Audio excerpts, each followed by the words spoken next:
All right, hi everyone, it's me, Contrary Motion, back again with Suikoden Sunday for more Suikogaiden Volume 2. Suikogaiden, of course, are the visual novels that bridge Suikoden II and Suikoden III. Hi, Sunmaid, hope you're doing well. Sorry for the slightly late start tonight. One of the local comedy clubs is putting me on weekend shows now, which means that, sometimes I get home a little late. But let's get back to it. If you remember last time, Nash was unjustly imprisoned by the Southern Frontier Defense Force in Caleria, but he has now escaped and is off on his way to Crystal Valley. And who knows what he will encounter along the way, except for the title of this next chapter is A Wild Dragon. So I'm going to assume that that is what's going to happen. So let's get back to it.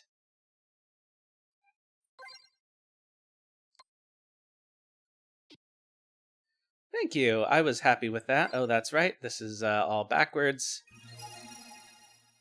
Oh, that is loud in my ear. All right. So it must be you, right? If not, I have a save state, I think. So we're trying to rack up secret points for a special extra scene that hopefully will work properly.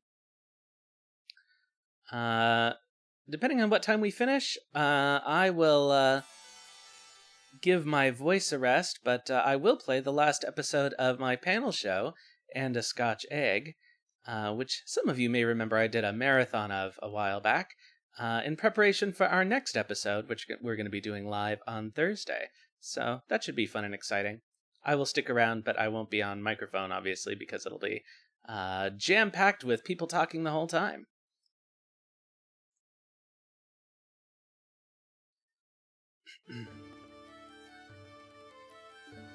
Because of all that trouble in Caleria, I've become a wanted man and forced to avoid the main roads and watch out for anything that might be related to Crystal Valley.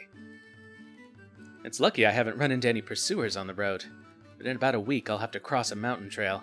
Worse than that, I ran out of food a few days ago. Damn. So hungry. The road's gradually getting wider. That implies this area gets a lot of traffic, meaning there must be a village nearby. Any time now, any village at... Huh? Just now, was it my imagination, or did I sense someone nearby? Well, this requires you to have 10 luck points to do, and it's a whole alternate path through this chapter, but we're not going to do it, because I like this path better. No, it's just my imagination. Anyway, moving ahead is my first priority. Right now, I'm pretty much the poster boy for those sorry people who get dragged into every problem. It's making me jumpy is all. Huh?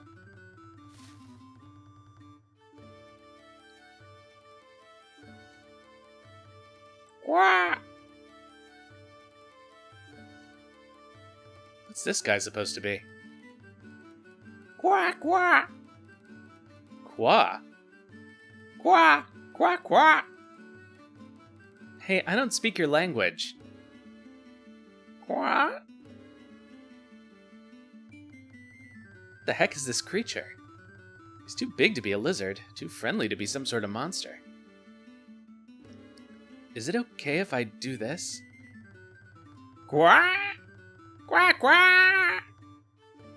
That is a horrible sound. As the little guy tried to escape, I quickly reached out a hand and caught it. Quack! Hey, don't struggle. Quack, quack, quack! Whoa, whoa, whoa. What are you doing? Who's there? Never mind who I am. What are you planning to do with Bright? Bright? You mean this guy? That's right. Bright's my dragon. Just double checking. This is a dragon? What's with that look? Dragons are creatures of legend. I've heard the Dragon Knights in the south only have about a dozen of them. So what's this one doing so deep in the mountains? Are you a Dragon Knight or something? Well, not right now, no. Besides, we're still not sure if Bright's really a dragon or not. But that baby's my dragon. Huh? Oh. Huh? Don't tell me. Did you catch Bright in order to eat him? Quack! Quack! Wait a minute. It's a bit much to think there's any way I'd eat a dragon, don't you think? For one thing, I have no idea whether it'd taste good or not. Hey, what's with that look? Not the time for a joke, Nash. I jump away in alarm when I sense the presence of someone behind me. I hadn't even noticed, but a muscular man with a huge sword on his back was standing there. Let's go. Ah, Sir Humphrey, wait! Futch is such a cutie. The kid runs after him with the baby dragon in his arms. 2 people and an animal traveling together, huh? They make for a really strange party.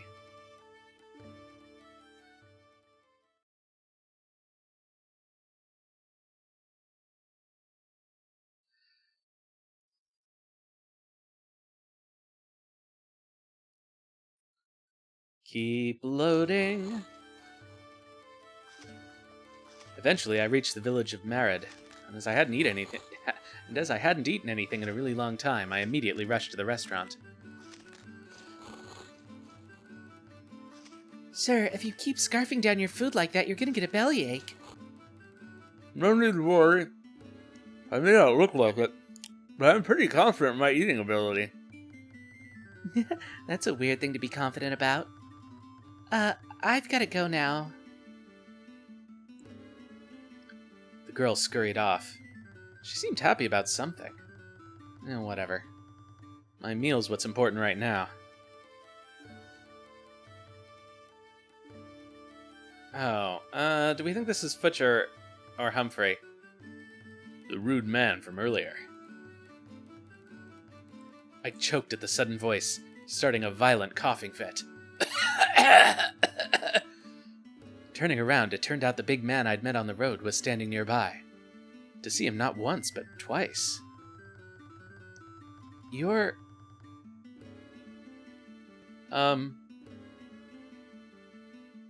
So...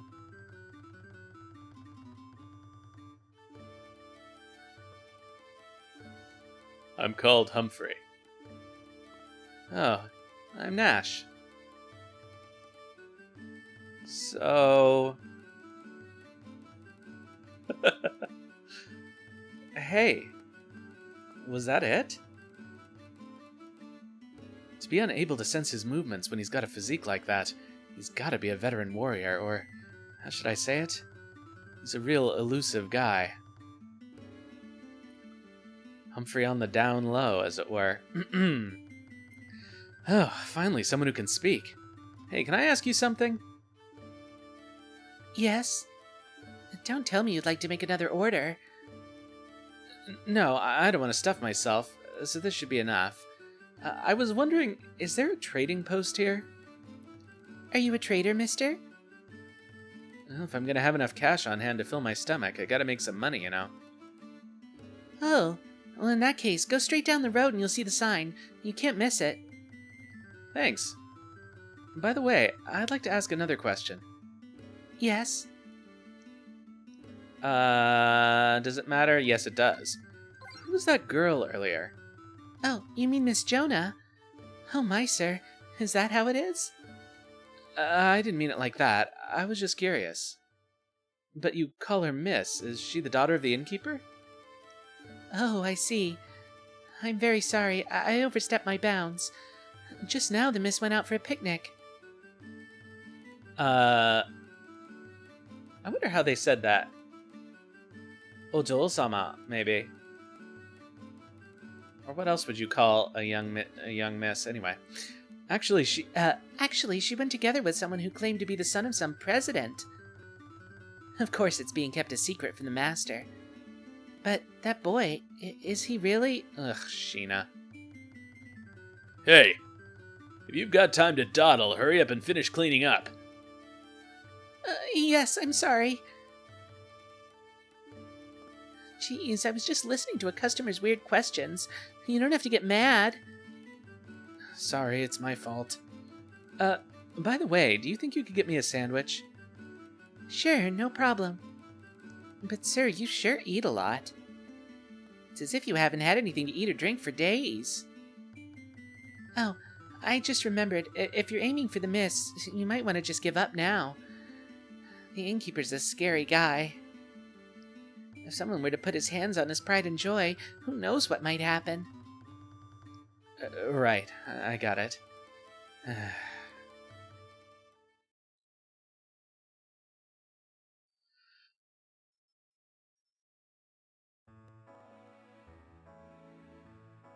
Either way, this seems like a really peaceful village. It's pretty surprising considering how close it is to Crystal Valley. Huh? That's...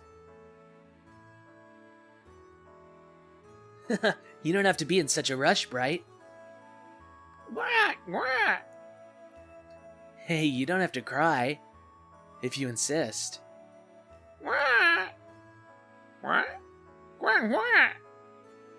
Huh? Hey, you guys. Sorry about earlier. I'm Futch. I'd like to apologize too. And that time I was really... Gonol Tolki. Back then, I was really... I'm Nash. You thought I was gonna run off with the little guy, didn't you? Yeah, I looked away for just a moment and suddenly he was gone. And then when I was searching frantically for him, I heard him crying out. Sorry. Quack, quack. Huh? Oh, you want this? It looks like the little dragon's gaze is stuck on the sandwich I'm holding, as if he's become transfixed by it. Quack, quack. Hey, Bright. Easy there, easy. Hey, if you eat too much, you'll get too big. Quack. Bright is like my cat. If he gets much larger right now, it'll be really troublesome. Huh? Why's that? Well, we're heading for the temple in Crystal Valley. Once there, if he gets too big, he'll attract a lot of attention. The temple? What do you want with the one temple? It's to figure out whether or not Bright's really a dragon. I used to live in the Dragon Knight's domain. I was an apprentice. But my dragon, Black, I lost him. So according to Dragon Knight law, I had to leave the Dragon's Den. Oh. In order to become a Dragon Knight again, I need to find and connect with a new dragon. You can actually find dragons living around here? That's a really unappealing thought. No, dragons aren't usually born outside the Dragon's Den. So it's not really likely that I'll be able to go back to being a Dragon Knight. But still... There is a legend in the Dragon's Den about how dragons were originally not from this world. Hey, Ho, I formally welcome you. Instead, they came here from the world of wings and scales. Another world? Is that really true? Unfortunately, this is officially the lore they use to justify Tierkreis. Yeah. And also, on very rare occasions, a female dragon might come to this world from that one in order to lay her eggs. Then the knights raise those eggs, huh? Yeah, if the eggs are laid in the Dragon's Den. But sometimes those eggs might be laid somewhere else. And then... That kind of situation. Are you talking about Bright? Well, maybe. I don't know. In order to find out, I have to go to the temple. So this tiny little thing is a mythical dragon, huh? I'm sorry. We won't be sure about that until we go to the temple.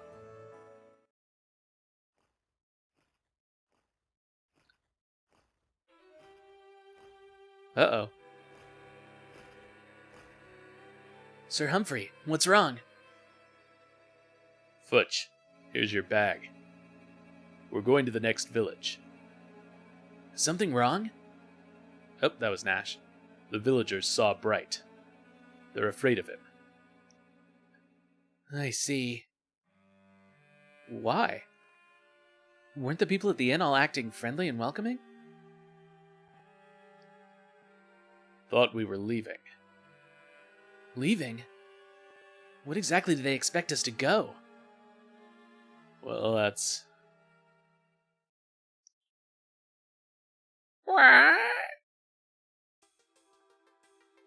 Suddenly, Bright looked up at the sky and started crying loudly. We all looked up too, but the sky was completely clear. Bright? Wah! Wah! What's gotten into him? Bright!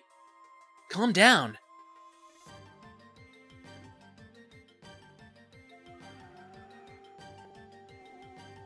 Uh-oh. Wah! Wah, wah, wah! Dragon. The black dragon. What? Is it one of the Dragon Knight's dragons? Of course not. Dragons from the Dragon Knight's domain don't fly without a rider. That's a wild dragon. A wild dragon? I heard some rumors when we were on the road. For a few years now, a black dragon has been coming here every once in a while and taking livestock. And not only that. Ugh. Even as we spoke, the black dragon was steadily approaching, and as it came over the village, it swooped down immediately.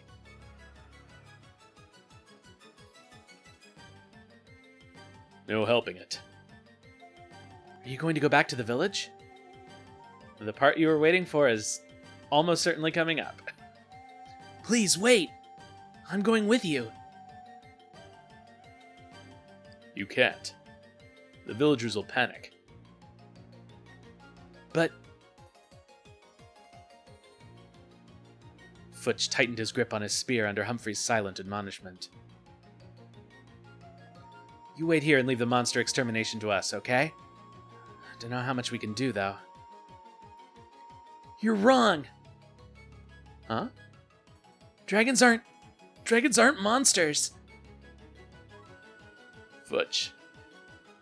Sorry. But if it's attacking the village, there's little difference between it and a monster.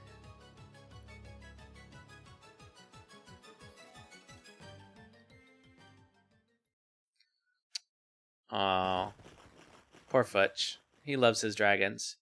For Futch, there are no bad dragons. Leaving Futch and Bright behind, Humphrey and I run off together. Screams were already rising up from the people in the village, and we could hear the dragon's answering roar.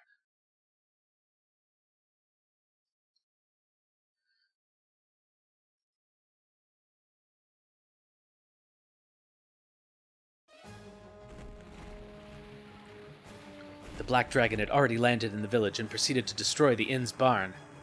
Most of the villagers have already fled, but a few youngsters, looking like vigilantes, are holding weapons. Damn it. If that thing comes any closer, then our inn'll... Hey, old man. It's dangerous here. What are you doing waving that axe around? Oh, you. Yeah, you're the fellow staying at our inn. Please, help me clobber this guy. Wait a minute. I'm begging you. If it works out, you can stay at the inn for free. Well, that'd be great, but... Out of the way.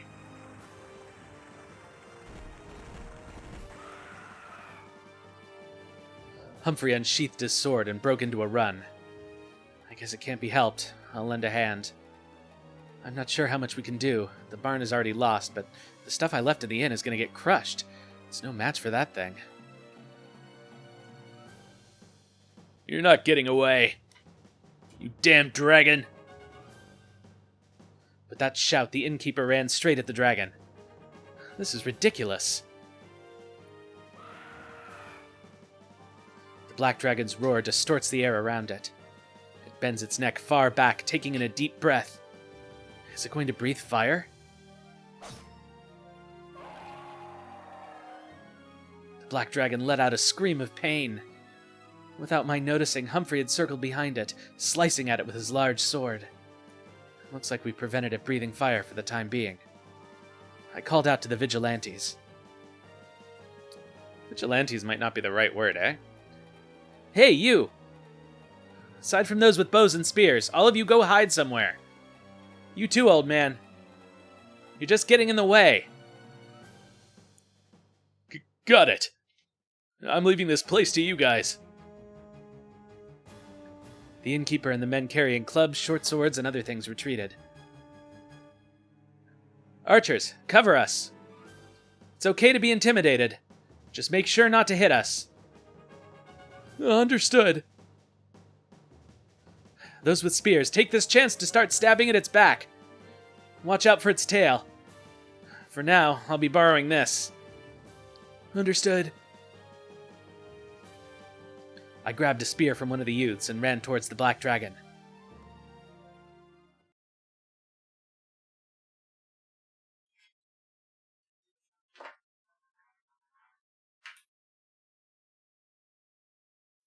Let's go!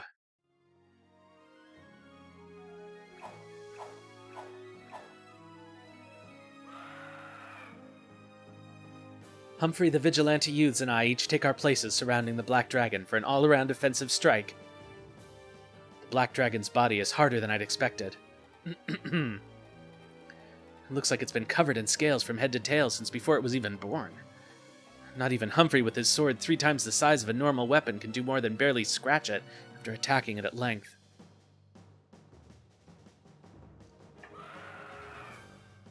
Damn, this thing's harder than a rock.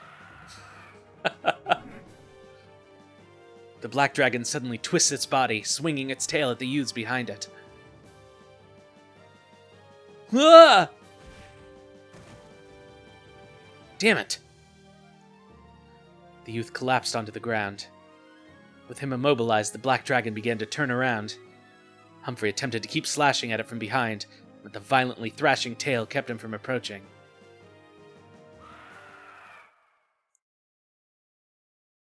It's too late. Just as the thought came up, a solitary female figure appeared in front of the fallen youth. No hard feelings, but if you keep going like this, your raging's gonna destroy the inn, and that'd cause a lot of trouble for my employer. Wait. Oh, it doesn't matter what we say. Who's that? You're protecting the village, aren't you? So lend me a hand.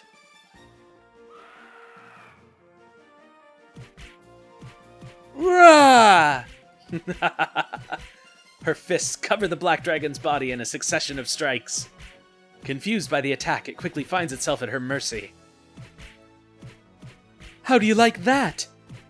Secret technique! Angry dragon! Well, if it wasn't angry before.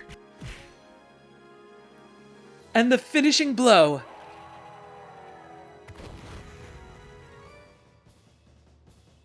Come on, are you done already?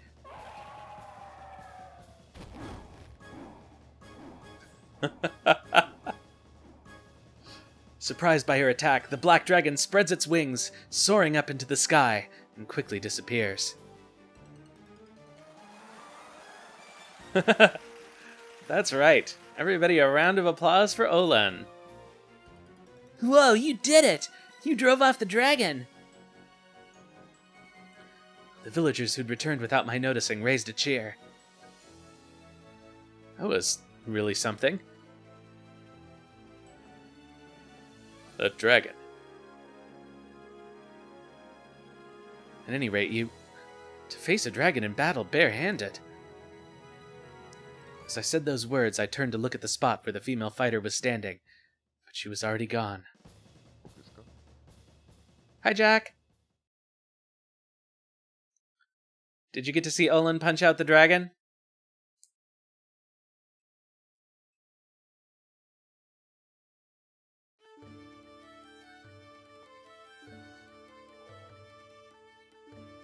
Having barely succeeded in driving away the black dragon, we carried the collapsed youth to the innkeeper Butts' inn.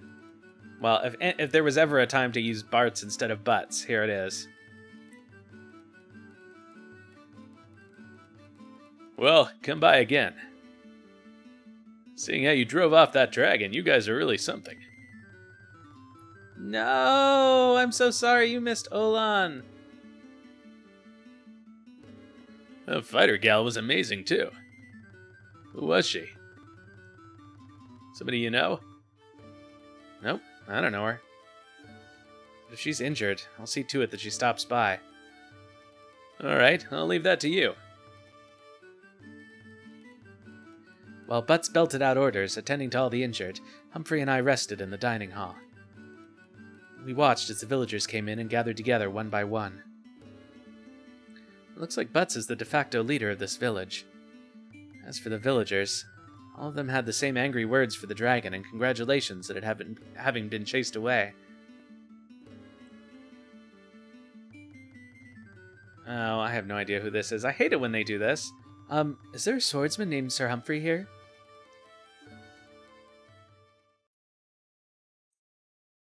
Yeah! Dragon! Dragon! Somebody help! Everyone stared fixedly on the young boy standing in the entrance. Or to be more precise, the white dragon which the shy kid was hugging to his chest. Which never really struck me as shy. I think that was probably a translation problem. Like, in context, he was being reticent, maybe. Why did you come here? I'm sorry. I was worried, so... The villagers are looking pretty bloodthirsty. Not surprising. A dragon, their enemy, has appeared in front of their eyes, being carried in the arms of a boy. I mean, Bright is so cute. How could they possibly? What the hell? Is that a real dragon? You don't have to worry about Bright. He won't attack. How are we supposed to trust that? Hey guys, it looks like it's just a baby. So right now... Yeah, revenge! Revenge? Yeah, that's right. There were rumors of a dragon nest up in the hills behind the village, so some guys went to exterminate him, but nobody came back. Exterminate him? How could you do such a thing? Huh? Seriously, do you know what you're saying? That's...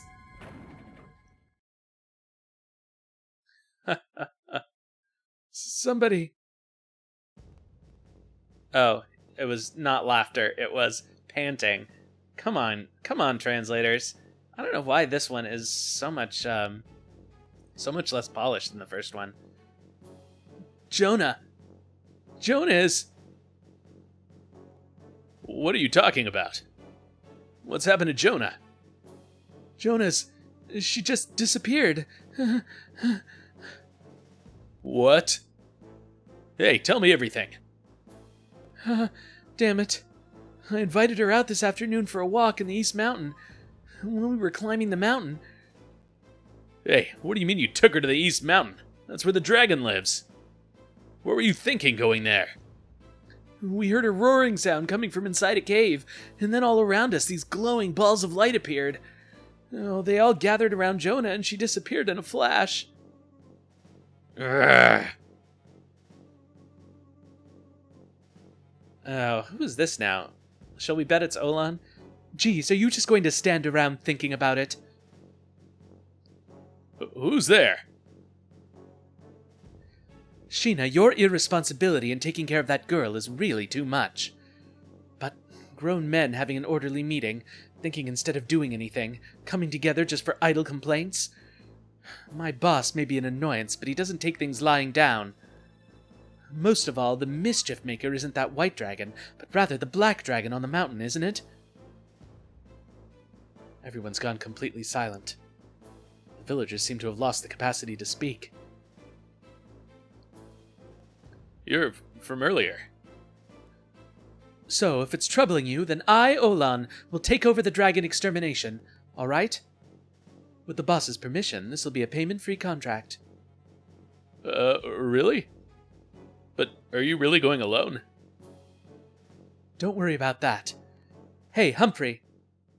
You're definitely going, aren't you? Yeah. And then... Olan, coming closer, approaches the young man who's sunk down to the floor. Sheena, I know what you're thinking, but you're coming too. What? Me too? It's only natural that you should rescue the lady of the inn. What, aren't you going after all? Okay. Damn. I thought I was supposed to be your boss. Now it's more like you're using me. Is that so? Such a shame that you lost your wallet then, isn't it? Right. And then, the blonde guy over there. You're really good at issuing orders on the fly. You going? Me? Okay, so I actually have to say that I'm going to pass, I believe. If we want secret points. Oops. I'll pass on that. But before I can say anything, Olan has her arm around my neck and whispers into my ear. What do you say? You're strapped for cash right now, aren't you? You wanted to make some money at the trading post, right? I'll treat you to a share of the reward. But... Come on, you don't exactly look like a rich guy on a sightseeing trip. You're right, but... Olan finally lets go of my head. Talk's over. If it's just this many people, I guess I'll manage somehow. Even with this many people, I guess I'll manage somehow. In the end, I somehow became part of the dragon extermination group. Well, at least it looks like I'll have company for a while longer.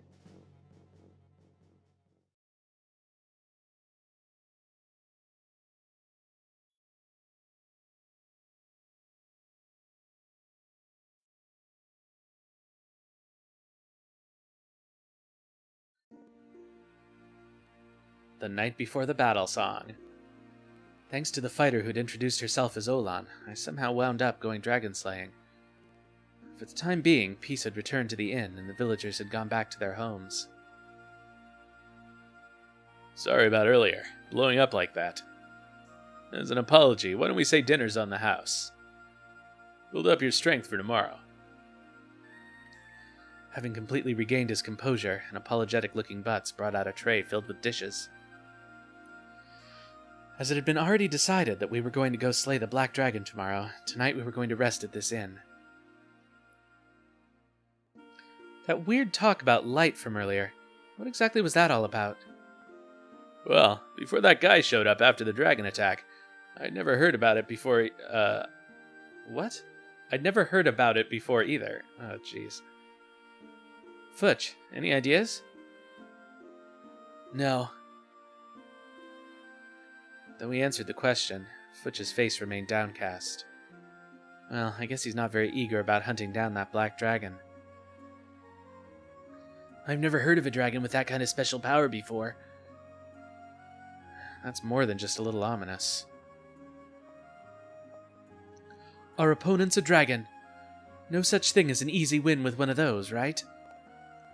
I don't really have any clue either. When Jonah disappeared, I ran back here as fast as I could. And you remember the path you took, right? If you say you can't recall when we leave tomorrow, you'll be sorry. Yeah, it'll be fine. It's almost like bullying. Sheena likes getting bullied by women. Thank you for the food. Gochisousama deshita. With those words, Futch suddenly got up from his seat and carried Bright with him out of the dining hall. Please, Lady Olan, step on my face. Same as ever, that kid.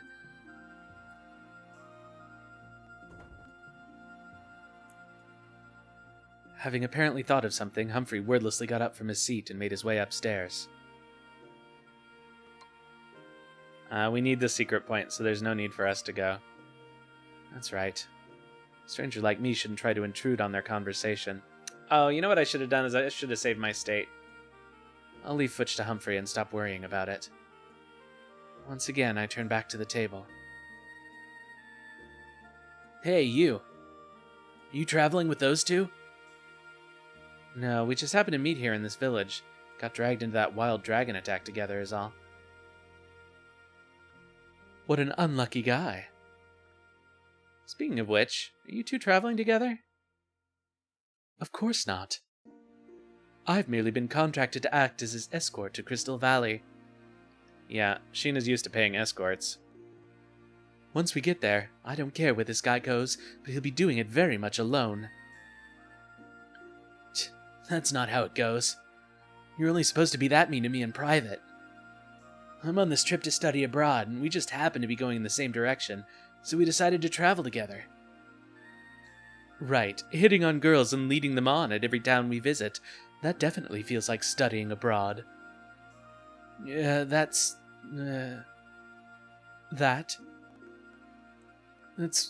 Well, if I go on to become a great leader after this, anybody would think this was an important experience, right? All you've got is a smart mouth. With those words, Olan leaves a huge sigh. Well, I'm somewhat amazed at Sheena's eloquence, I have to admit. I also get the feeling that's his only talent.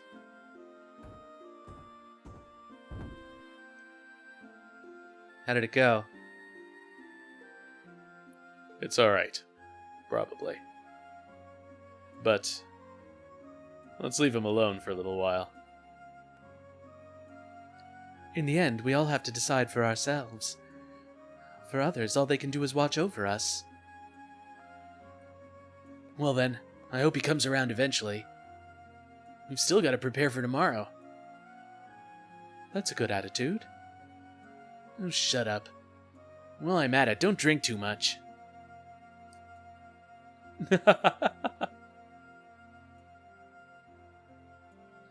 Silence returned to the inn. I went back to my room as well, laid down in the bed, and looked out the window at the moon.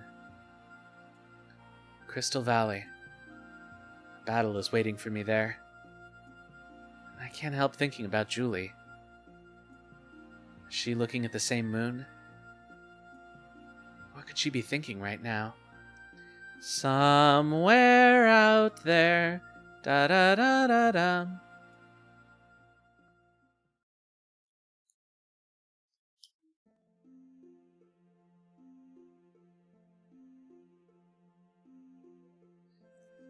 So, brother made it out of Caleria safely. Yes, he should be getting close to Crystal Valley by now. I'm glad that he made it out safely. But it's imperative for us to bring that guy back and to get the truth of what happened that night. That night. I'm sorry. I didn't mean to make you remember it. I didn't mean to remind you of it. Oh my god, what is going on? No, it's all right. So then, brother will... again. Yeah, he's always been like that. He'll do it, all by himself. But just this once. He's really serious about this. Brother's serious about this. And this is... Julie, if it's not the truth, then I have no idea why Nash would say such a thing. He said that... Now that is a story I will tell myself. Oh, now that is a story I'll tell you myself. Like, I get why it was a hard scene to translate, because Japanese already lets you leave a lot of stuff out of sentences to implication, and so it's meant to be mysterious, but in English it doesn't work very well. But this is one of those times where you'd have to use your context clues.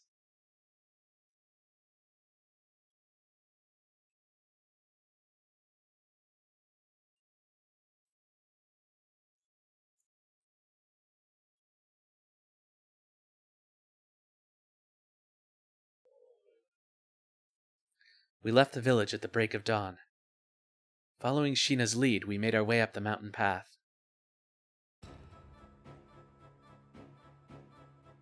Everyone walked in silence, not exchanging a single word of conversation. Even Sheena remained silent as he led his horse ahead. We're about to fight a dragon, so everyone's bound to be nervous. Nash. Huh? Sorry for getting you involved in all this. I think it doesn't matter which we say, but I'll double check. It does not. Well, things just happen this way. I'm the kind of guy who's probably fated to always get the short end of the stick, so don't worry about it. Save the princess, defeat the dragon. It's like we're the heroes in a fairy tale. I see. Now then, we should be there soon. Huh? Seems close. Guess we'd better hurry then. If he flies off to the village, this'll have been a pointless trip.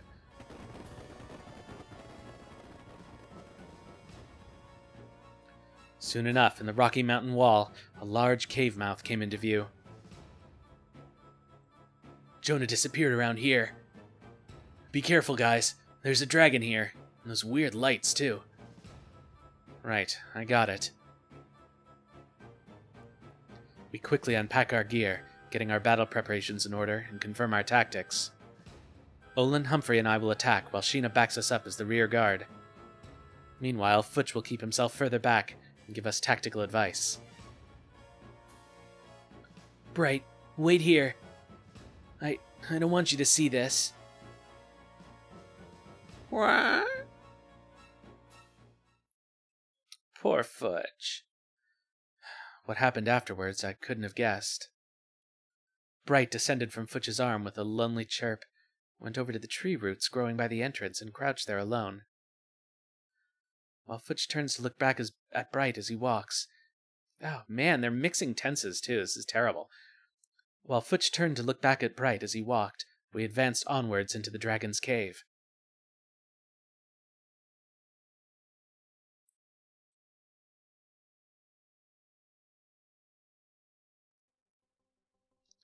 We cautiously advanced toward the cave. Inside, there's some sort of faintly glowing moss, enough that we no longer had any need for torches. Nonetheless, we all began to feel a growing sense of unease as we moved on. A small cave like this isn't really suitable for fighting in. We'd be able to move around freely outside, but in here we've got a huge handicap. According to Sheena, it should widen a bit once we're further in, so that's probably where the black dragon's lying in wait. No, wait, let me rephrase that. With every step we take, signs of his presence and the sound of his growls get more and more obvious. The black dragon is close. We exchange glances, catching our breaths. What? Shit! It knew we were coming! The black dragon suddenly rushed out, opening its jaws wide to breathe fire on us. Run! Everyone dispersed immediately, dodging the fireball. Right away, Humphrey and Olan, exchanging a glance, moved to surround the dragon. Futch! Look at the dragon! Are you getting any ideas? It looks like it's still young. 2, maybe 3 years old. And? I think around that age, its scales will have hardened, so it's protected from practically all physical attacks. Well, yeah, we figured that out yesterday. Whoa! Suddenly, the dragon swung its tail in my direction. I jumped out of the way, missing it by a hair's breadth, the tail just grazing my arm. Having seen me flinch, the dragon came rushing towards me. Crap. This thing gets really motivated when it's hungry. Everyone, let's do this like we planned. This could be a long fight, but unlike yesterday, it has nowhere to run now. This time, we're definitely bringing it down. Watch out for its breath. Since it's still young, it shouldn't be able to do it again for a while. Got it. Before its next breath, I want to damage it as much as possible. Taking the dragon's back, Olan attacks without delay. Hurrah! I love it. Olan's attack hit the black dragon's flank dead on. No matter how much of its body is covered with hard scales, there must still be a weak spot. Olan is hitting it with precise blows. As the black dragon turns to fend off Olan's continuous attack, Humphrey raises up his greatsword.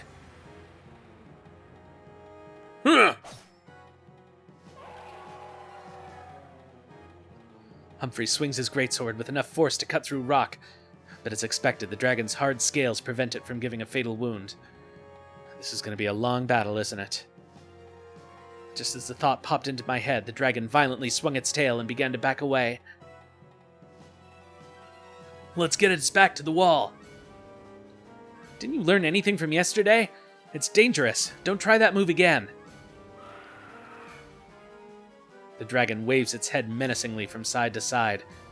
Should be weaves its head menacingly, eventually moving to stand with its back to the wall. With us in front of it, it bends its neck and takes a deep breath. You can't be serious.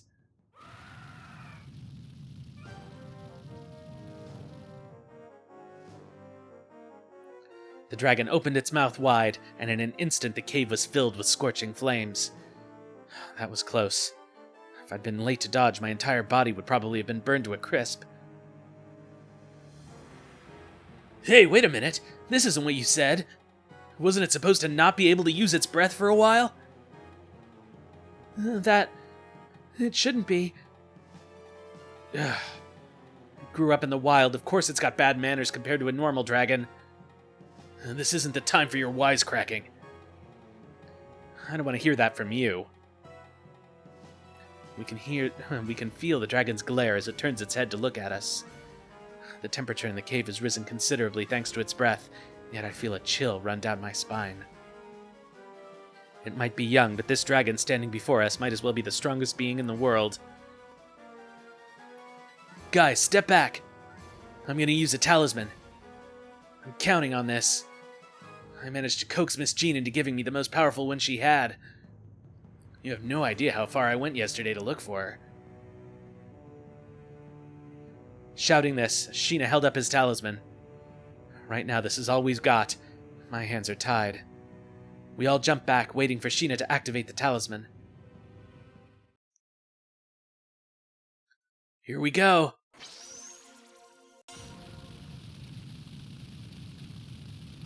Look at Sheena being somewhat useful. This is our chance. Olan, wait! It's not taking any damage. What? The black dragon is unaffected by the talisman. Not only swords, but immune to magic, too. With a violent blow, the black dragon sends Olan flying straight into the cave wall. Olan! Sheena rushes over right away, pulling out a healing talisman. But the black dragon doesn't miss this and comes rushing towards them. Stop! Seeing Humphrey suddenly force his way through, the dragon stops its charge. That thing seems pretty bothered. He looks over his opponent, judging him with disdain. But if the black dragon keeps holding its ground, right now's a good opportunity. Close your eyes!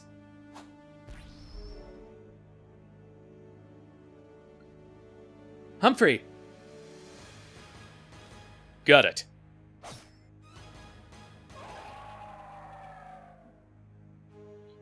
All right. Here goes nothing. It's doing something. What?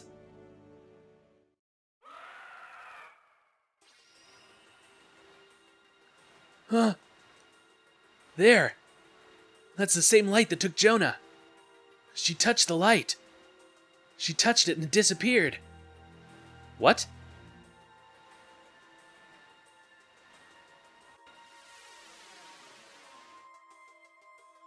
One of those balls of light touched Humphrey, who was standing before the dragon with his sword raised, and just like Sheena said, he disappeared like smoke.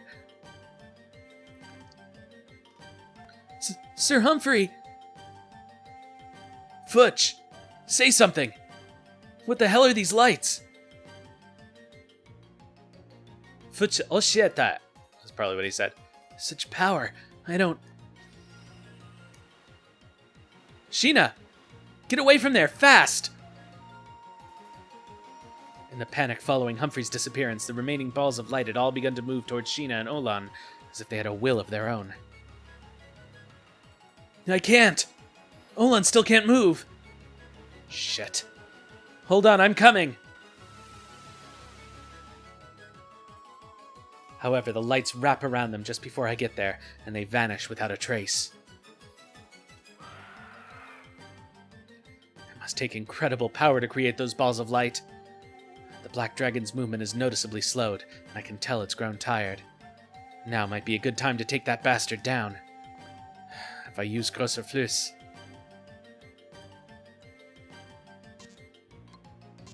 So, obviously I don't have enough luck to do this. But let's see if Futch can help us out.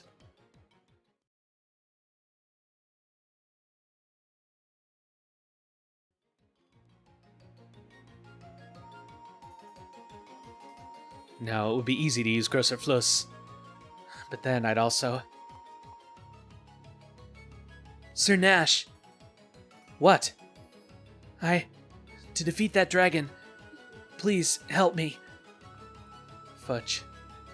He's in pain, but I can't help him. So... Are you sure? Yes. If I don't do it... If I don't, then Humphrey and everyone... But with just the two of us...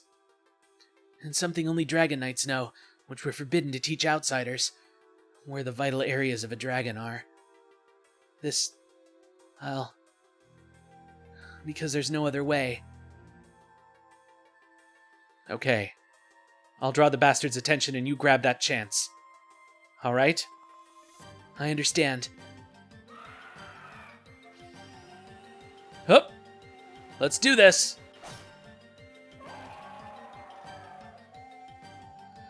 Without a moment's hesitation, I attack the black dragon while it's attempting to make those balls of light again, breaking its concentration. I won't be able to do that trick many times. In that moment, when the black dragon flinches, Futch and I both move at once. As I divert its attention and Futch stabs its spear at its back, the dragon counters furiously. Somehow staving it off, Futch's determined aim easily hits its mark. Then, I shoot a wire at the dragon's right foot, turning it around, and then go around its left side, entangling both feet in the wire. Did he just do an AT-AT thing?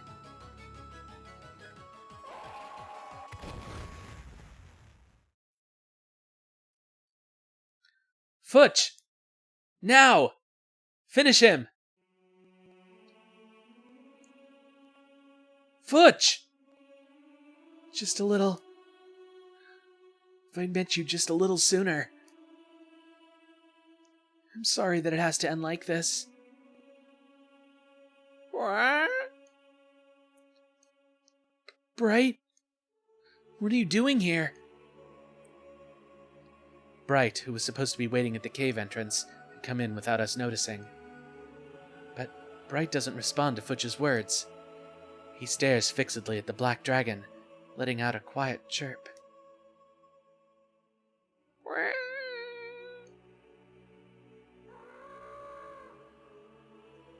As if in response to Bright, the black dragon let out a weak sound of its own. The two creatures' voices gradually grew louder. Before we knew it, the entire cave was echoing. And then...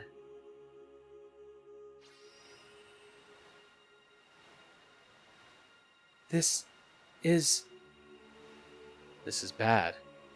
It's that light again. Sir Nash, please wait. Futch holds me back from trying to rush at the black dragon. As he does this, the balls of light start to fill the cave, and the situation becomes drastically different from what it was a moment ago. The balls of light aren't coming towards us. Instead, they're converging around the black dragon. The light? What the hell?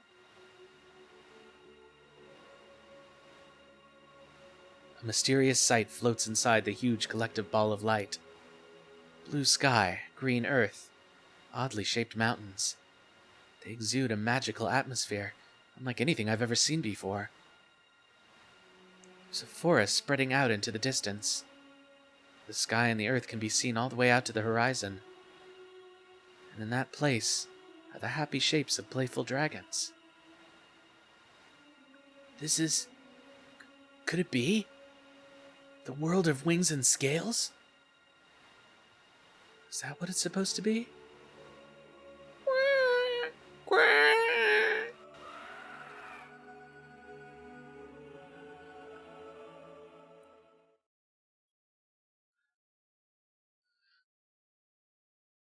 The black dragon's form started to disappear into that place. Suddenly the lights burst, and the figure vanished. In its place, Humphrey, Olan, Sheena, and the other missing people reappeared.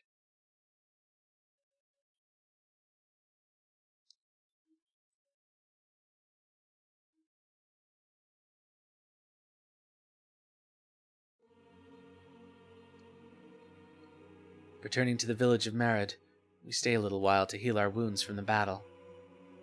The missing people, Jonah included, have all come back for the most part. With the villagers cheering in joy, giving me the hero treatment, I'm starting to get embarrassed. As for Olan and everyone, they left the village as soon as they could. I never got a chance to see them off, but for some reason someone else has decided to keep me company. Having prepared my travel outfit, I find Futch, Humphrey, and Bright standing at the village entrance to see me off. Really, I can't thank you enough. The way things were going, I'm not sure if we'd ever been able to leave. As soon as we returned to the village, Sheena had turned the conversation to Futch and Bright's involvement in the dispatching of the rampaging dragon. Thanks to that, Futch and Bright were not only allowed into the village, but also gained a lot of popularity. Well, it's nice to take things slowly every once in a while. Still, there's one thing that bothers me. What's that?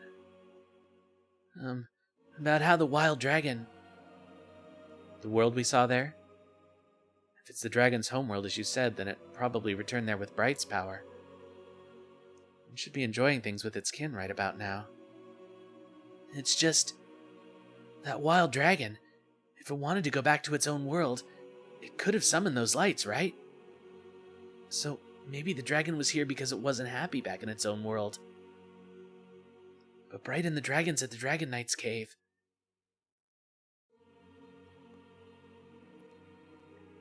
I don't know why dragons manifest in this world, or why they keep on living here. But if you weren't here, Bright would not be alive. I can't say it would be good for you to betray that trust. He needs you. Am I wrong?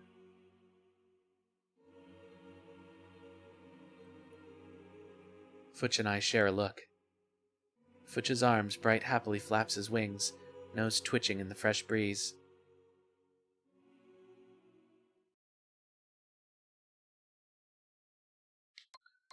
Alright, so that was chapter 3. That was pretty short.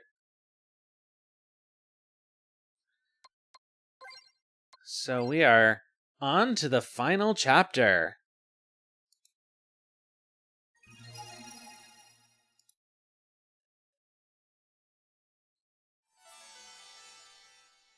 The final truth. I'm going to take just a minute and have a sip of spicy water.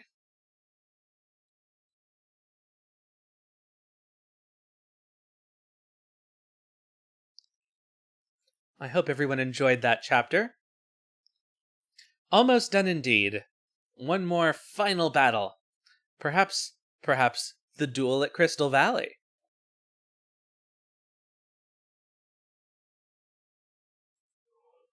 But really, what can top Olan punching a dragon in the face? Spicy water is back. My coffee did arrive. The struggle has ended. Something's wrong. On my way to Crystal Valley via a back road, I get a bad feeling. Thanks to Zaj's ploy, I'm supposed to be a wanted criminal. This feeling has been growing stronger since I left Marad. But 2 days later, when I finally enter Crystal Valley territory, I haven't seen a single human being, much less a Harmonian soldier. Nor has the guild appeared. Zaj's parting words at Greenhill go through my mind. I very much look forward to the day that you return to Crystal Valley. Is this where his next game starts? Huh? That's... Lena! Nash! You seem to be in an awful hurry. Did something happen? I've been trying to avoid my surveillance. Is that right? We don't have time for this. Let's go to that forest over there and we'll talk. Surveillance, huh? I don't know whose order that was, but I can guess.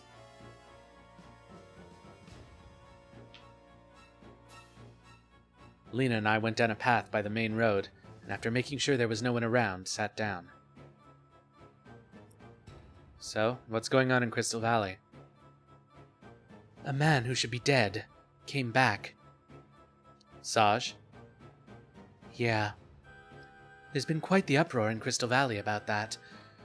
He's inherited some crushed noble family's estate, and now calls himself Thanatos Crawford. Along with his new name, the Crawford family name has risen to new heights. It's becoming well known in some social circles as well. The Crawfords are a poor family, the lowest noble house of the Temple faction. Why would he... It is a very edgy name, isn't it? He's announced his engagement to the daughter of the once distinguished Latchkey family. That fell into disarray following the tragic death of the family head and the scandal that followed. Oh, no way. What about Julie? Julie doesn't understand his true motives. That girl believes in Zaj's words. She's currently at his hideout. I don't dare to do anything there. For better or worse, that girl never really grew up. So, it seems... Nash, what happened that night? Why is Zaj doing this? No, who is he? Even now, you're still...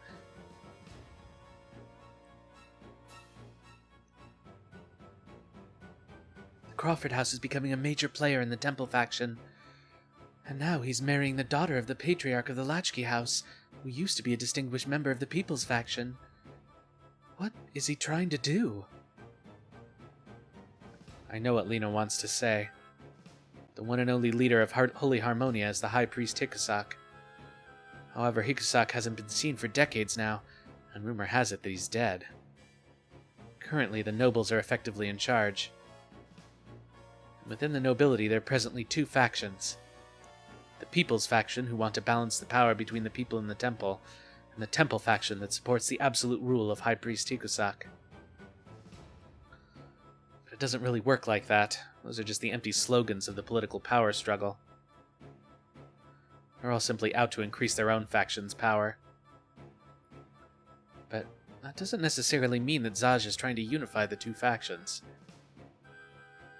Well, I'd say he's trying to take over the Latchkey family. By his own hands. You may not believe this, Lena, but that was his goal from the very start. Just to get the power of the Latchkey family. I slowly begin to tell Lena about that night. The things that I never told anyone. The truth that I'd tried to hide in darkness.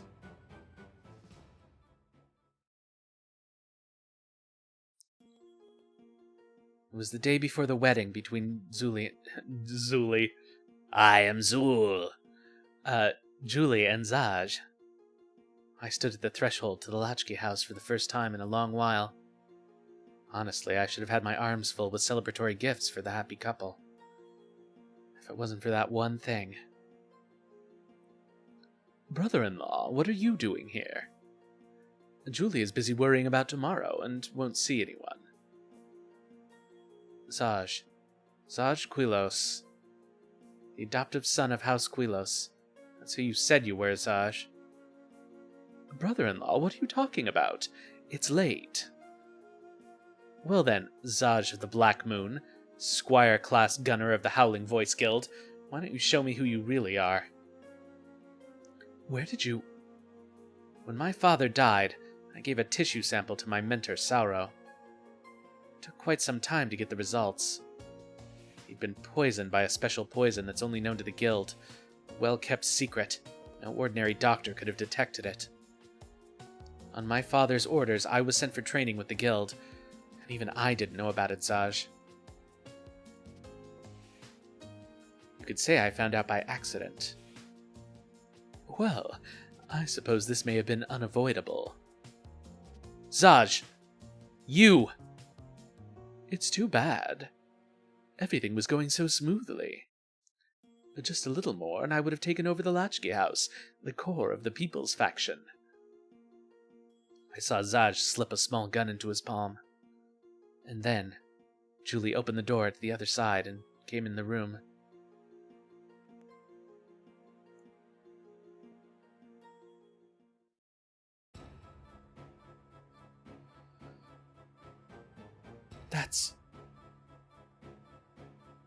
But Nash, why didn't you tell us about it? Why did you just run away like a murderer? Why? What would talking about it do? I killed Julie's beloved fiancé. That fact wouldn't have changed. But... If the man you loved was only using you, I didn't even think twice about doing it. How could I tell Julie that? What the hell would that accomplish? But... if it's the truth... The truth is hard and cold. It's better to tell a soft lie. I wasn't a strong man back then. Nash. Well, I have to get back to where Julie is. Nash, when you get to Crystal Valley, just go through the front. But Don't worry about being a wanted man. I've asked for a favor, and it's been put on hold for now. The Temple faction won't be able to come after you openly. Who in the world did you ask? To be able to do that? Yeah, I was surprised too. This is the first time I've revealed my connection to the Latchkey House. The Latchkey name has always been something to me, something to be jealous of. Well then, see you in Crystal Valley. She got back on her horse and rode lightly down to the main road. I waved goodbye at her back, but in my mind I go over the things she's just told me. Zaj has inherited a noble house and gotten engaged to Julie again. That means my confrontation with Zaj is imminent.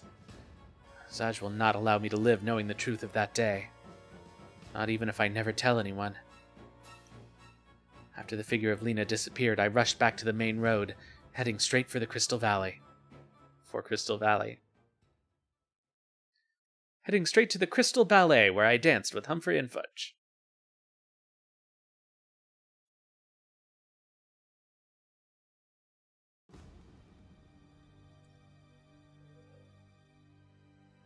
The day after I met Lena, I stood at the edge of the plains overlooking Crystal Valley.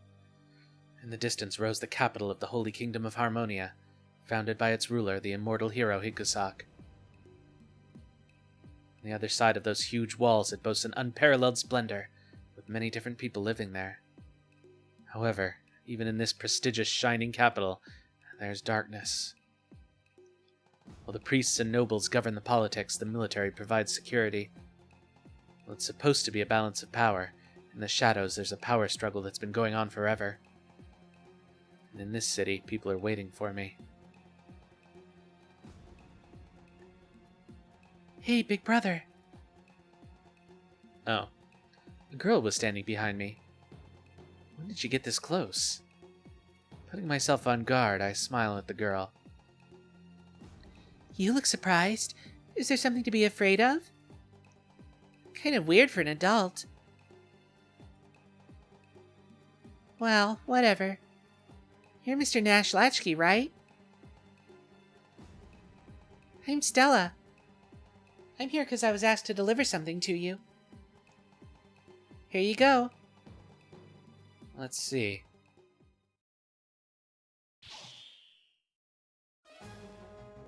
Uh-oh. As I tried to take the envelope she held out, a claw grazed me. The concealed weapon had come out of the girl's sleeve. That was a close one. As expected of Mr. Nash. Child, don't toy with me. Didn't you come here to give me that letter? If you want to see the letter, You'll have to take it by force. Who's it from? It's fine if you don't know. Surely it's more fun that way. It's better if you don't know, is obviously the way to say that. I can guess who the sender is. But does this knee-high little girl seriously expect me to fight her? Cheeky. If you're not coming, should I just start? The girl shortens the distance between us. I immediately draw my dagger defensively. Take this! I feign a slash at her claw to attack her blind spot. Now! I aim a punch straight at her stomach. What? Too bad. I don't have a claw in just one hand. Yeah, we saw both of them in your character art earlier. That's a no-no. I guess this letter will have to be postponed. Shit. Damn this girl. Does she actually enjoy killing people? Is she Killua's cousin or something? Be a good girl and give me the letter. No. We can't waste a fun game like this so easily. I don't have time to play around with kids. Don't worry. I'm not gonna kill you. Really, to hear you say that. How nice of you, Mr. Nash. But you don't have to hold back just because I'm a lady. After saying that, she ran into the plains. I followed her cautiously, concentrating my senses. Damn it, she's not bad, but this is frustrating. If she's a guild apprentice, I see the path to becoming a gunner opening up in her future. Hey, where are you looking? A knife was stuck in the ground. She'd run away intentionally to stall for time. You trying to announce where you'll aim your next attack? You really need a good spanking, don't you? Nash! What? A knife came flying from the direction of the bushes where the girl was hiding before I had a chance to move. Getting serious so soon? I will too, then. I don't need to be serious to handle little kids. You shouldn't be so unreasonable. This isn't cute. Children like you should act cuter. You're horrible for calling me a child. But now that you've said it, I hope you have a good excuse for losing to a kid. Don't need a kid. It's just about time for your bedtime. Huh? Ah!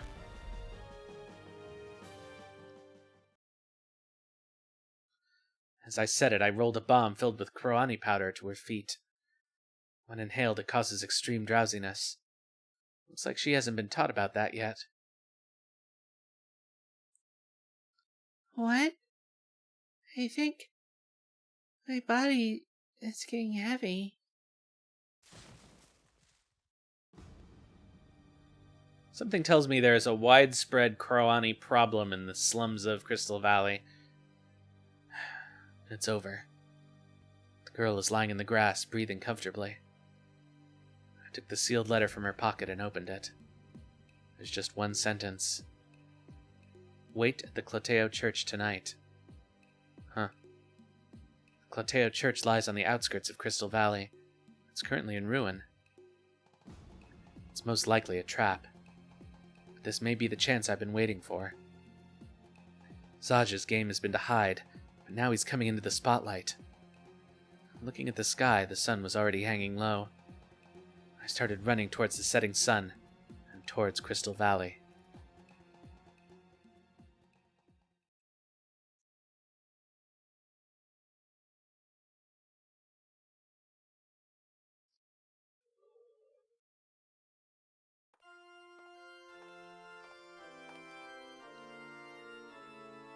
Lena. Ah! Lord Sasarai, what brings you here? It seems you're poor at keeping secrets. It shows on your face. No, that's not... It's fine. I've cleared out everyone else. The temple is also concerned that the guild is growing too powerful. We can't have those gunners doing whatever they like. Yes, sir. Thank you for your help with this. You expected it. A strange scandal like this could ruin us, no? But that's just... There are many regrets about the Latchkey family. Some may even feel its atonement. Yes, sir. Thank you very much. Still, the timing is good. But I won't be able to do much more. That man, Zaj, has a lot more power within the guild than I expected. But that means Nash will... It can't be helped. There's a limit to how far my hand can stretch. If the temple and the guild come into open conflict, the bloodshed... Then, is that an order not to help him? No. Consider it a warning from a gossipy superior. Thank you very much. Still, it can't be helped. Well, perhaps I can do a little more. But the favor will have a high cost, all right? Yes, I'm prepared for it. Hi, Haseo. Nash, you'll have to repay this favor as well.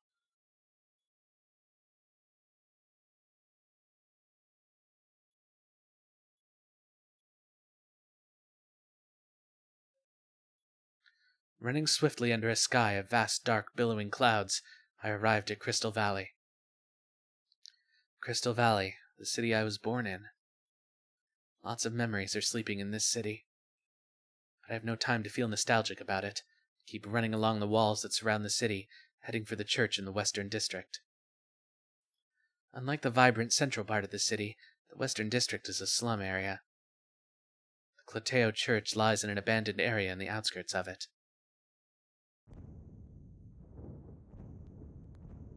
It doesn't look like the third-class citizens who live in the slums have much piety. The uncared-for and decayed Cloteo Church stood exposed under the dark clouds of the sky. The front yard is filled with rubble, and the stones in the stairs leading to the chapel are cracked. The way this church looks, it seems to imply man's declining power. This is where Zaj is waiting. The final battle. Whoever loses will share the fate of this crumbling old church. This is the end of our feud. A fitting place to bury the past in. I'm overjoyed to see you decided to accept my invitation.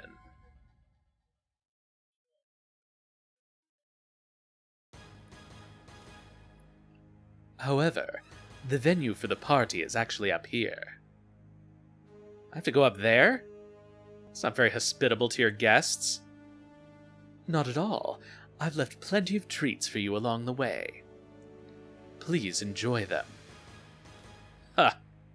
Just don't fall off before I get there.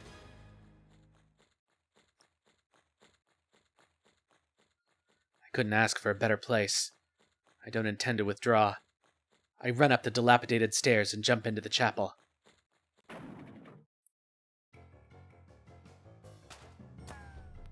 Huh!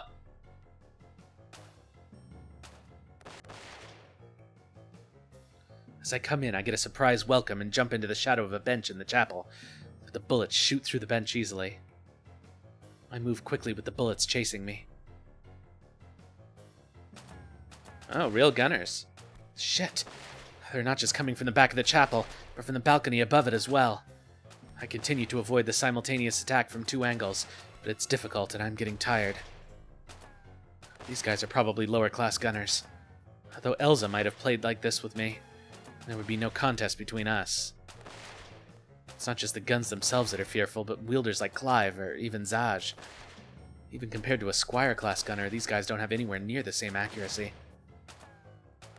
I can see 5 people. I need to get a handle on the situation, though.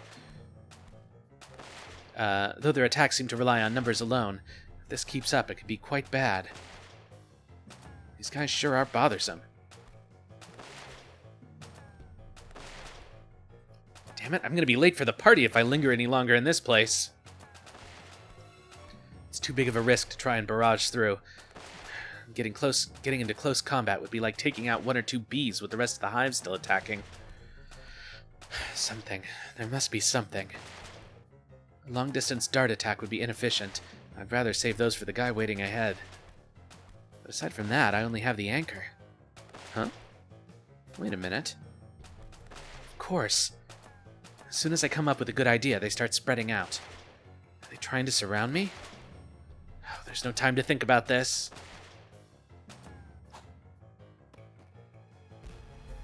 Whoa! All right. Whoa! The wire was entangled in the statue behind the gunners, and I pulled at it with my whole body. What? Despite the smokescreen, one of the men saw my intentions, but it was too late. The stone statue had already started to fall. Whoa!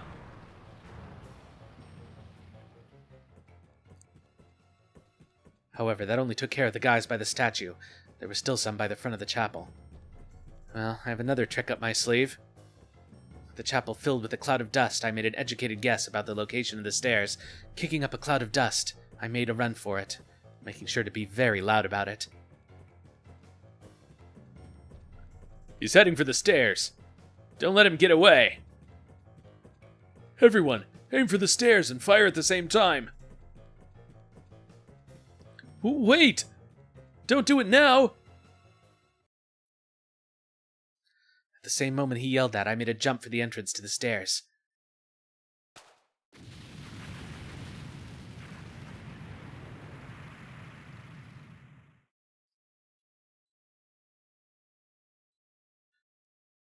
Did I make it?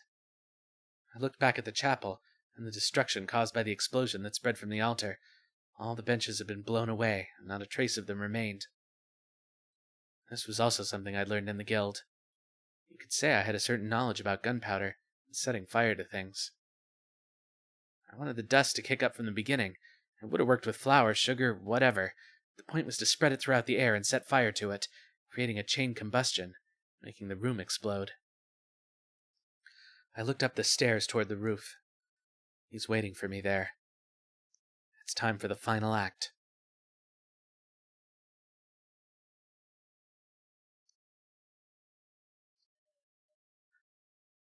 Big battle. Will it be as gay as the battle with Reen? Let's find out.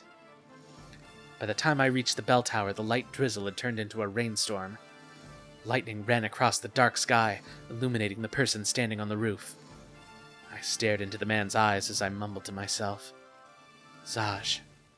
At last. I've been waiting, Nash. We haven't seen each other since Greenhill, have we? I guess you could say that. They've certainly made a habit out of trying to eliminate me. Sorry to disappoint, but I'm fit as a fiddle still. That's so. Well, I'm sorry to hear it. You deserve some praise for that, no? You've done well to come so far unharmed. It's nothing unusual for me. I'm not going to die just so you can bury your plot in darkness. As I moved towards Zaj, I slowly reached for Grosoflus on my back. Zaj can't win against these swords. Again, with this sword. Zaj laughed quietly as he watched me. Not your style to be buried in darkness, Nash. You're still just talking. I started running towards Zaj in the rain. Zaj remains motionless, a creepy smile plastered on his face. I'm concerned about Zaj's composure, but I'm going to settle this. Zaj fired a bullet that grazed my left shoulder. I can't get careless already. Any pause in my approach only increases his accuracy. Way too optimistic.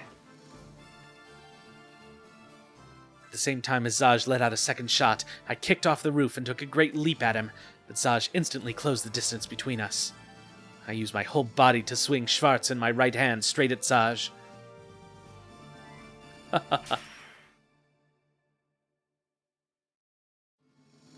Zaj gets his sword up instantly, taking the full force of my blow.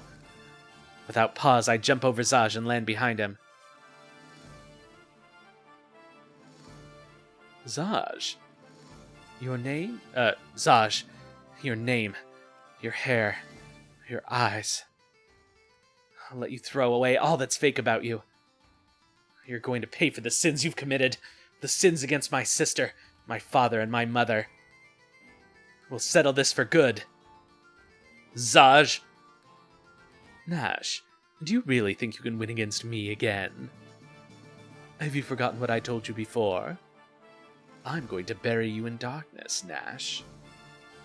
All I have to do is seal that sword of yours. I see it's still only your mouth that has any skill. Once again, I come at Zaj with my sword. Zaj doesn't ready his own sword, but just stares at me.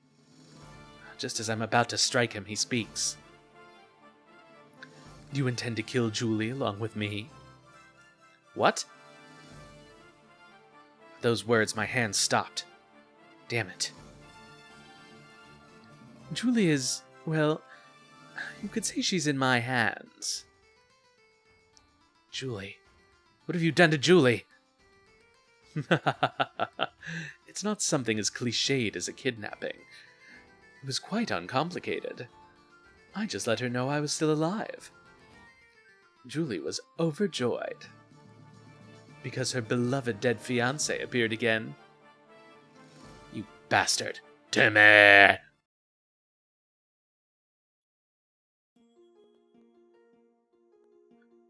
You. It can't be. Zaj? It's been a long time, Julie. You seem to be doing well. Zaj! Is it really you, Zaj? Where have you been till now? It's a long story. Even after that incident, I was still a target. If I'd met up with you, it would have put you in danger. It couldn't be helped. You know me, Julie. Zaj. Oh, Zaj. The reason you...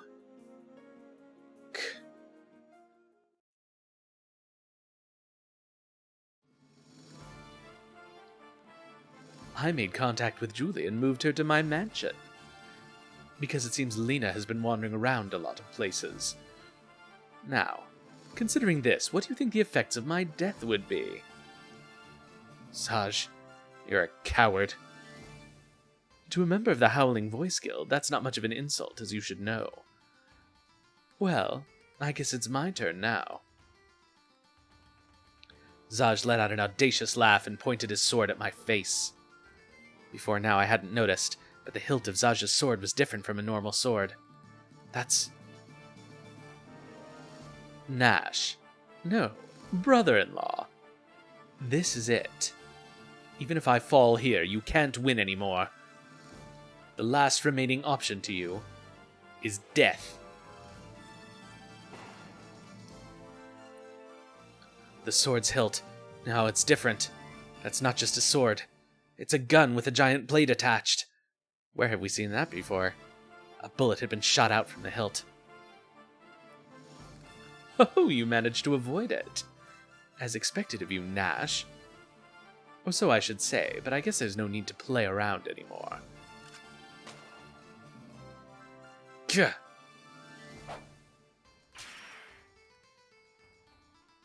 I twisted my body and managed to avoid the bullet. By that time, his sword was already in motion. I jumped and parried it with Vice, only to be caught by the muzzle of the gun instead.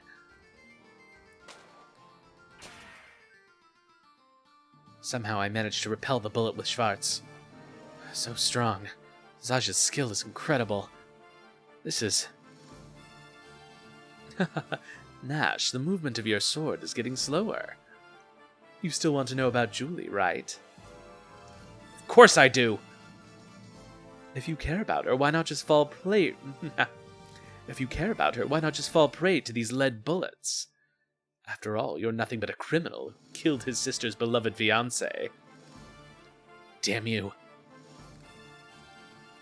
Zaj held all the cards now. I can't use my sword other than to stop his attacks. Oh, shit. What am I going to do? This was careless. I should have known Zaj wouldn't have come to fight with me without some insurance. It's not like he came here to be killed. With Zaj's newfound momentum, there was little else I could do but retreat to the edge of the roof. Damn it. I'm at the end of my rope. I repelled his gun and swung it at him with vice. Gah!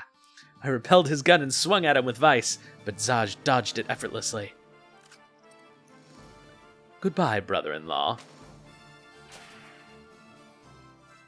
I knew the gun was a feint, but there was no way to avoid it, as the muzzles pointed at my stomach. I waited for the exact right moment and repelled the bullet with Schwartz. Then, with him taking careful aim, came another blow of his sword.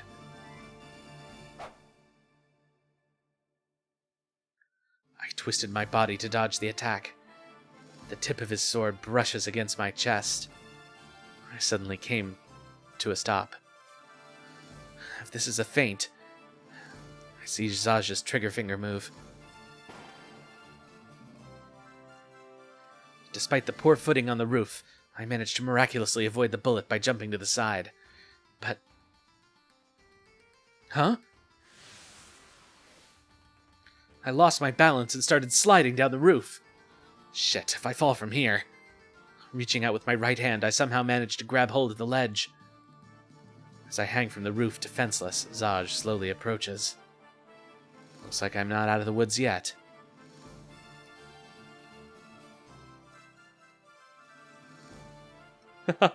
That was pretty cool, brother-in-law. Please stop calling me that. It's disgusting. Are those really going to be your last words?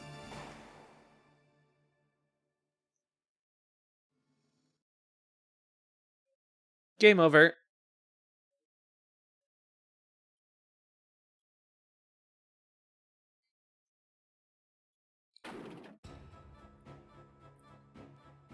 Lena, how did you get in here? I had help from a certain someone, but enough about how I got here. Right now, the important thing is to escape from here. A certain someone? We don't have time to talk. We need to hurry. But Julie, you're still thinking about Zaj. Listen, Julie, this may be hard to hear, but when Zaj came to your house as a tutor, he was already planning to marry you. That's... I already know that. Julie? Why on earth didn't you say something? No, I don't mean to say I knew from the beginning. Back then, I just wanted some happiness, after all the sad things that had happened. I guess I was too innocent, huh?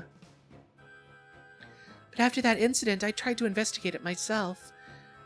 I had to know the truth. He was my big brother.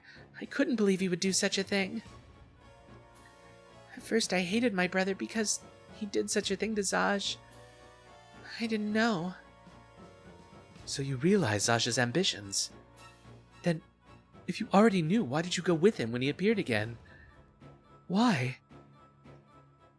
Because I thought, for me, Zaj, not everything about him seemed to be false. I don't know. I didn't expect it all, but I also didn't understand everything about him. Still, I may just have been naive. But at times, I could see sadness in him. Just occasionally, I could see that person. The exterior he showed freely wasn't gentle, but at those times there was a gentleness to him. I couldn't forget that. Julie. Still, I wonder, was I just being naive? Even now, I wonder if my eyes are still blind. But I still... Then, Julie, you're... But even though I'm here, brother is... Why? Lena, why? Julie. In the end, I still lose the people I love.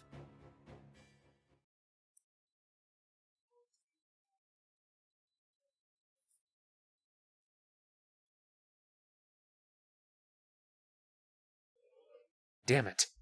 Zaj!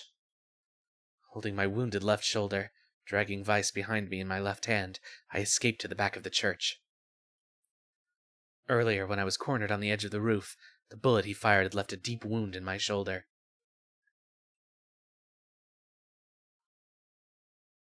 You could say it was lucky that he hadn't hit my right arm, but I'd need both hands to use the dual snake sword effectively.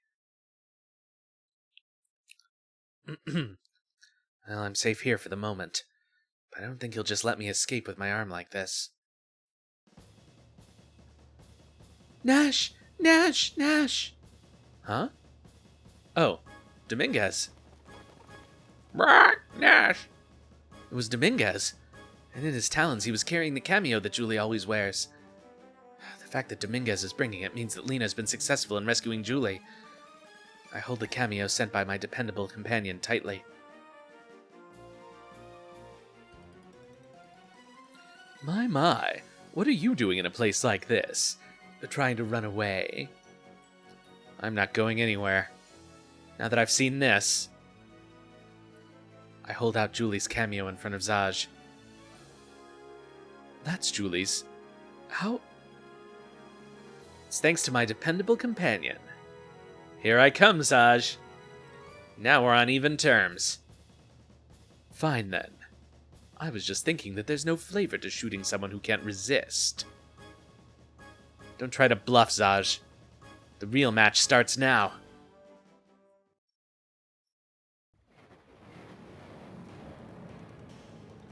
I gathered my strength and stood up. Thunder rolled in the sky above the decayed cemetery where Zaj and I stood facing each other, about 20 paces apart. Zaj looked at my raised hand holding Schwartz. Realizing that my left arm was unusable, he smiled happily. Do you really think you can win against me in that state? I guess we'll have to see. Not getting any wiser at the end, are you? If I were in your position, I'd easily obtain a much higher status. I guess so. But that's not my life. Is that so? I guess a fool's life suits you.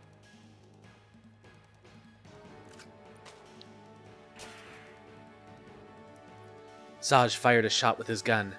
I flick my right wrist holding Schwartz, but the pain runs from my left shoulder and brings me to one knee. That's just as he said. Zaj approaches me slowly. Does he think I don't have the strength to resist anymore? Step by step, slowly coming forward with a cruel smile on his face. Zaj, what's with that smile? Are you unable to hide your true nature, standing in front of me on the verge of death? I wonder. The moment you are buried, my ambition will be realized. Indeed, there's no more need to hide it.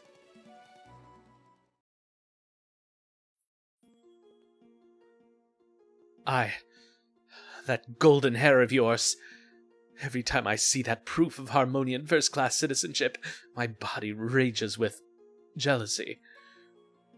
What? Did you know there was a country called Senadia on the outskirts to the west of Harmonia? That's the name of the country that was conquered by Harmonia 30 years ago.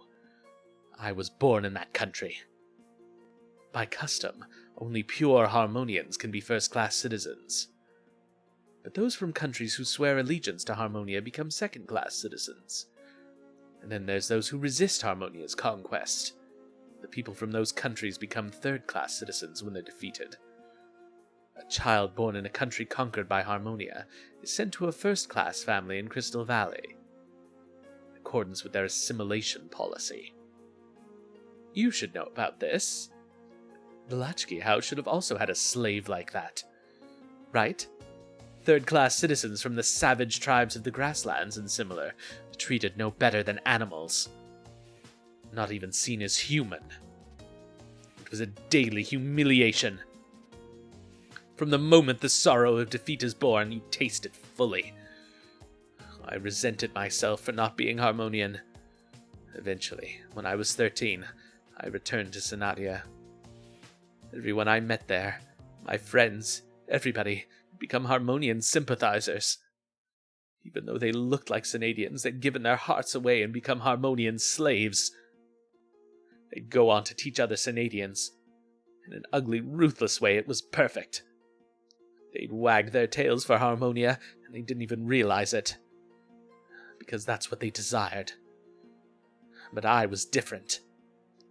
And those guys were different.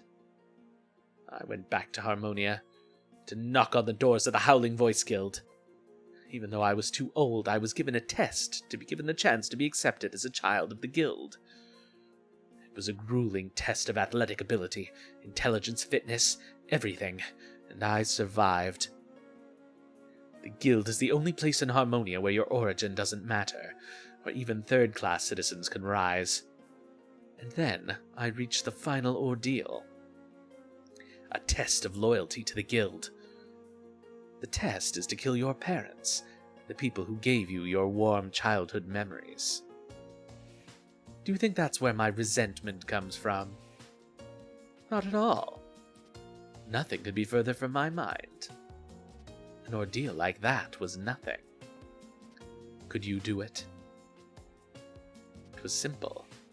It took just one throw of the knives in the middle of their foreheads. And with that, I was allowed to try and become a gunner. For the first time, I was at the point of zero. Finally, I was standing at the starting point. Nash, you were born with... No, when you were born, you were given everything. But I'm aiming for a lot more than that. The Latchkey House, even you and Julie, are nothing but stepping stones. The successful destruction of the Latchkey House and the People's Faction will grant me a position as Elder. And eventually I will hold the real power of the guild and have control of that fearsome shadow that is the backbone of Harmonia. In that Harmonia, I will take away everything from Harmonians like you. I will humiliate them all. I will consume everything. That's my revenge. No, it's my ambition. You understand, Nash? My ambition will consume you and Julie.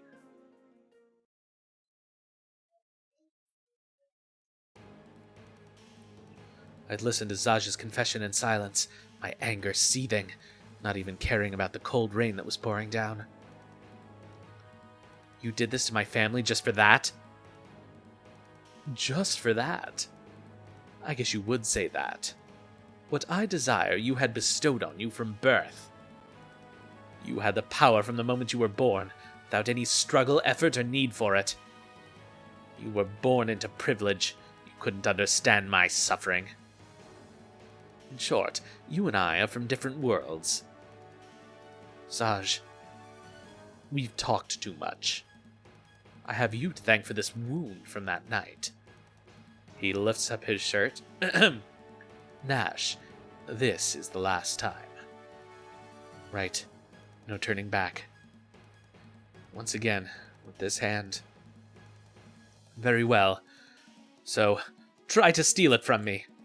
This power that I won through the shedding of much blood. Zaj holds the gun in his right hand and the sword in his left. I only have Schwartz poised in my right hand, in preparation for the attack. Cold rain fell on us. Wind as strong as during a storm ruffled our hair. I breathe slowly and focus entirely on Zaj. Zaj seems to be doing the same.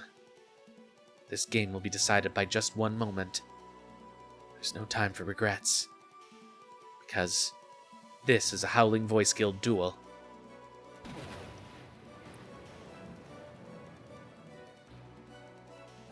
As lightning struck the spire of the church, Zaj made his move.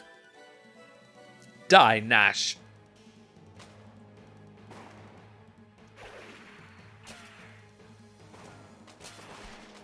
Zaj's two guns fire almost simultaneously.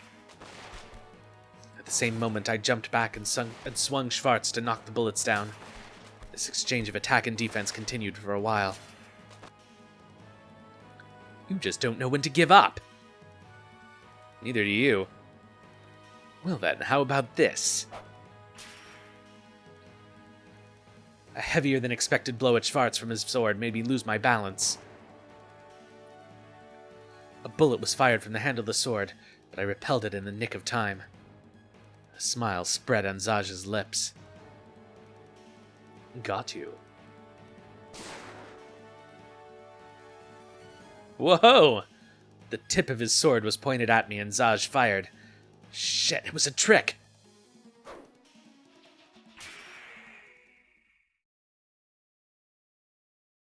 The blade came as quick as a lightning bolt, trying to knock mine off. As soon as I realized, I threw Schwartz without hesitation. As a result, I was now as good as unarmed, with Zaj getting closer.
No, sorry!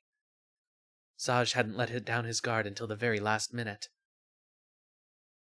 When a magician shows you his right hand, you shouldn't ignore his left, Zaj. You lose.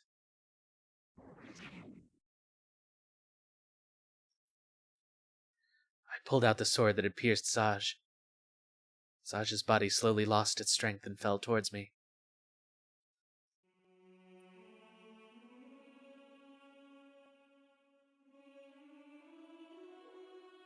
I win. It seems that way. Ash, it's my loss. In the end, I couldn't win. Zaj, why? Why did you show up now? You could have had the power you wanted. Why would you risk all this? Did you hate me that much? Did you want to see me suffer? Zaj, that night 3 years ago, if I hadn't cut you, would you and Julie? It's a foolish question. For my ambition to love a woman is nothing but a waste. After all love is false.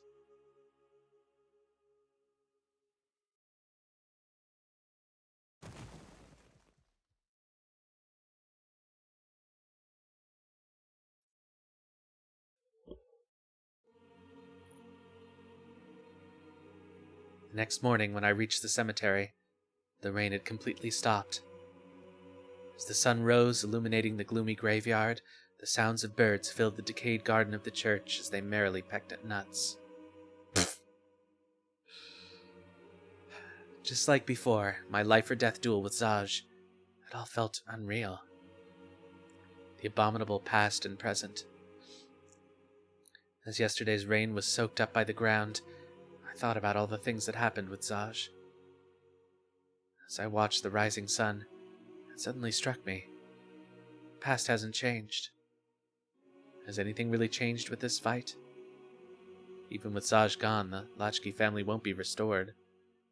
My parents, Julie's heart. I look away from the sunrise and down to the cemetery as I recall Zaj's words last night.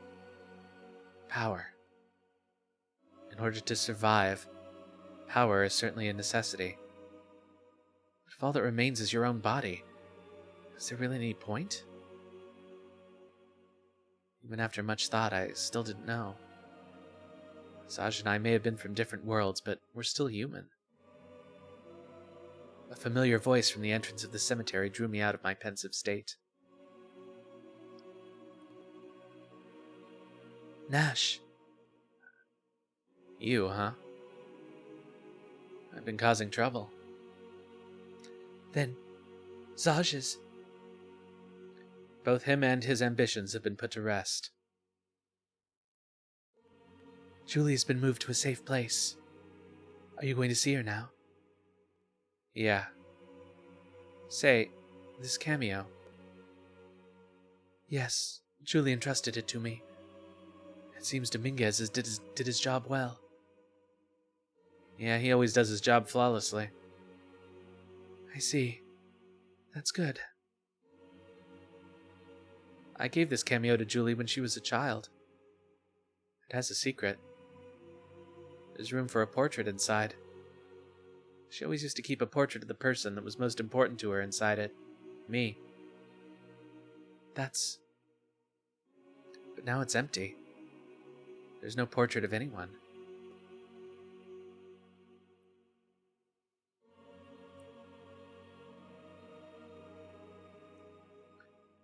Lena, that man, he'll ask for something in the future. But between now and then, it seems I have some growing up to do. I'm still acting like a child. Nash, what are you saying? My hands are not only steeped in the things I learned at the guild, but in the blood of many people. Twice in the blood of the man Julie loved. I ran away from Crystal Valley once because I couldn't endure that. But, Nash, you've come back. Am I wrong? Crystal Valley's no longer my home. The Latchkey family's gone. But Julie's waiting for you.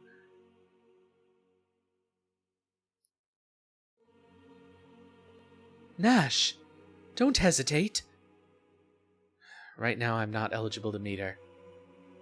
How could a killer offer any comfort to anyone? Selfish. You're just being selfish. About Julie's feelings, you're... Behind Lena, I saw a figure taking out a gun. Lena, don't move! What? Zaj must still have henchmen. Wait, you raised your hand to throw a knife, Nash. Nash? Nash! Nash! Where did you go? I won't let you do this, Nash.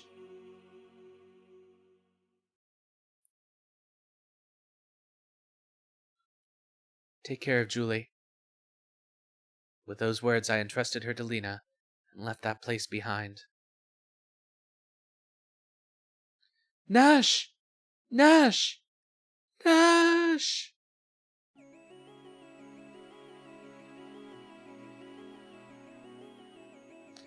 And that's the end of Suikogaiden Volume 2. And no, I am not from China. I don't know what might have caused you to think that, but I'm curious.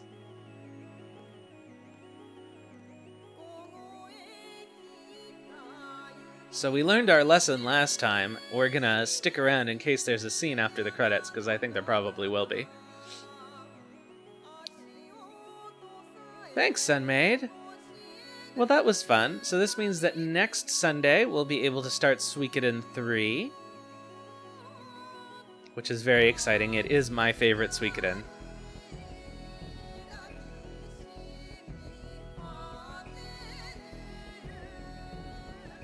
Man, I almost got through the whole visual novel without muting myself for anything. But it just wouldn't let me. Probably the order that reveals the plot correctly. I forget exactly what it is, but I will look it up again to make sure. But basically, Hugo 1, Chris 1, Gedo 1, and then I forget exactly how it progresses after that. But, as chronological as we can get with the overlaps. But then as soon as we get to Thomas, I'm going to do both of Thomas's chapters.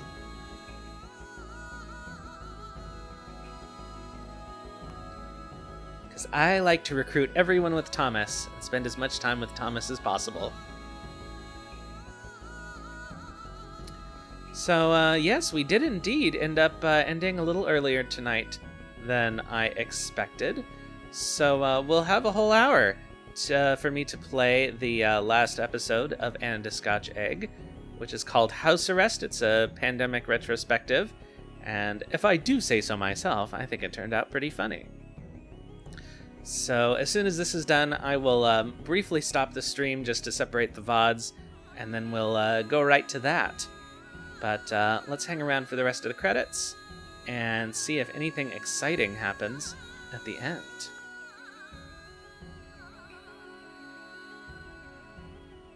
In the meantime, I'm going to take a very quick break while the credits run, so I'll be right back.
All right, well, thank you, fan translators.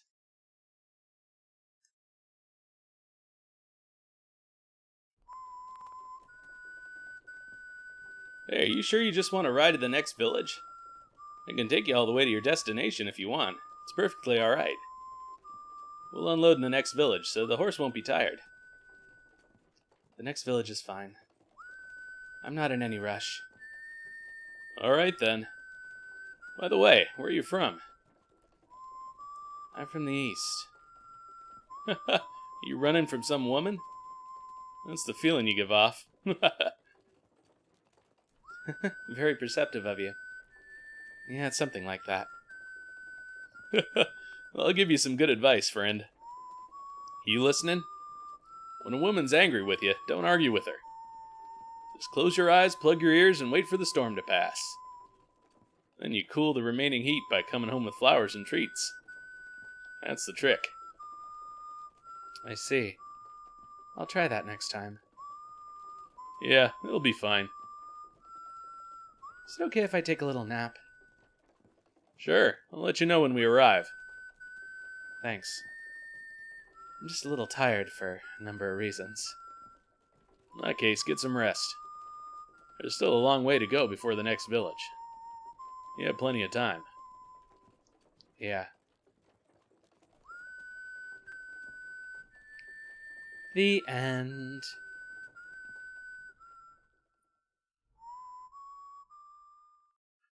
Where is the next village, I wonder?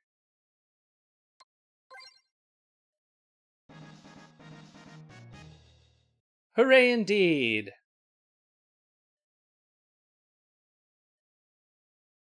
Okay, so we will just save our completed game. somehow, somewhere. Or is it restarting? Okay, there we go. All right, thanks everybody for coming out to watch the rest of Suikogaiden.